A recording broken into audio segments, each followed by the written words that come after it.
They burned my orchard during a county fire ban and thought they'd won. I'm Ezra, a retired firefighter standing in a field of ash, where my 120 heritage apple trees once stood. 20 years of my life planted with my late wife now reduced to nothing but warm charcoal beneath my boots. The morning air is thick with the smell of diesel and scorched wood. Across the street, $5 million McMansions gleam untouched. Yesterday, HOA President Karen Whitfield stood on her porch sipping a $7 latte in silk pajamas, smiling as county workers set the torches. Big mistake. You never burn a firefighter's legacy when your own cul-de-sac is a tinderbox of code violations. 6 months later, here I am sinking new saplings into rich black soil. Karen's designer palace is twisted rebar and regret. Fire doesn't follow HOA rules, and I made damn sure of that. But let's rewind to the beginning. I was minding my own business, living the quiet life I'd earned. After serving my country for over 2 decades, I finally retired to my little corner of North Carolina, a 60-acre piece of land, a farmhouse, and my family's sawmill. That mill's been in my family for generations. My great-grandfather bought the land after World War I. My dad upgraded the mill in the 70s. When he passed, he handed it down to me, and I kept it running as a living museum of our hard work. I spent my days turning towering pines and ancient oaks into beautiful custom lumber for builders and craftsmen who appreciated quality. The hum of the saw blade was the sound of contentment in my life. It was peaceful. Until they built Whispering Pines. It came out of nowhere, an entire subdivision, a couple of hundred homes, just a stone's throw from my land. I didn't mind the development at first. Property rights are property rights. Hell, I even sold the developer some of my best wood for the Welcome Center. But things changed when Karen Whitfield was elected HOA president. The first complaint came about my barn roof, the same one that had been there for 40 years. Then came the notice about my commercial truck parked right where it belonged on my land 100 yards from my house. The notices kept coming, one after another. She had a binder full of rules and an eye for enforcement. But it wasn't just about rules. It was about power. Karen wanted my sawmill gone. It didn't fit into her pristine little world of beige houses and cookie-cutter lawns. She didn't know it, but she'd just picked a fight with someone who knew how to stand their ground.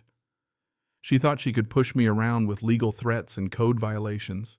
She thought wrong. So when she came to my property one afternoon, parking her shiny white Lexus SUV in front of my gate and blocking my truck, I knew things had escalated. She stood there, arms crossed, clipboard in hand, staring me down like I was some kind of criminal. I was livid. But I didn't show it. Not yet. I knew this wasn't about noise or a pile of sawdust. This was about her need to control. I looked from her smug, angry face to the stack of custom-milled beams on my truck. These beams were the backbone of homes under construction, the same homes being built just a few miles away in her precious neighborhood. The irony didn't escape me. She was threatening to shut down the operation that was literally supplying the materials for her McMansions. So I stood there quietly, calmly, knowing this fight was only just beginning. Karen had underestimated me. She thought she was dealing with a simple old country boy, someone who wouldn't know how to fight back.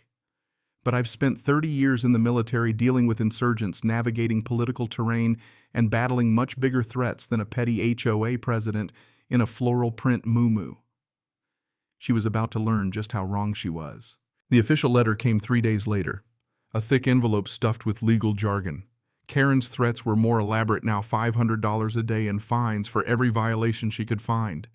Her arrogance was clear in every sentence. But I wasn't about to roll over. This wasn't about the law.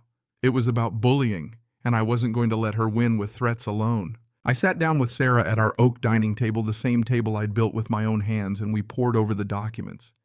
It didn't take long for me to see that Karen's case was built on a house of cards. Every rule she cited, every violation she claimed was based on a complete misunderstanding of the covenants. My property was exempt.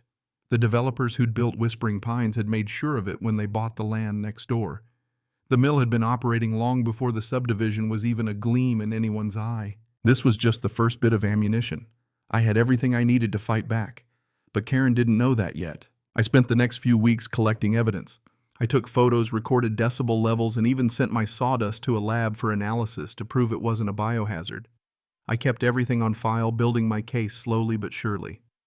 The first official fine came and Karen followed it up with a glossy newsletter that painted me as the villain. But it wasn't just me. The newsletter was a full-blown attack on anyone who didn't fall in line with her vision of perfection. Suddenly, I wasn't just fighting for my sawmill, I was fighting for the neighbors she'd bullied too. One afternoon, Mr. George Henderson, an elderly man from the neighborhood, came over to visit.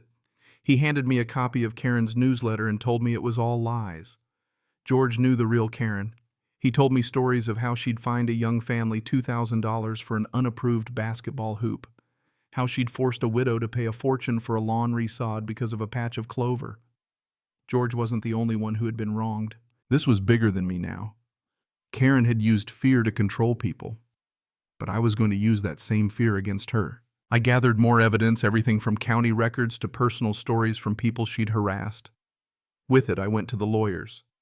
I knew Karen wouldn't back down unless I forced her hand. We filed legal requests demanding transparency and accountability from her HOA. The pressure began to mount. The first battle was won when Karen's lawyer called trying to negotiate. My lawyer David told him straight if Karen didn't hand over the records, we were taking her to court. The tone shifted immediately. Karen had been overconfident, but now she was running scared. Then came the big reveal. In one swift move, we exposed Karen's corruption. My lawyer unveiled financial records that showed Karen's HOA had been funneling money to her brother-in-law's law firm.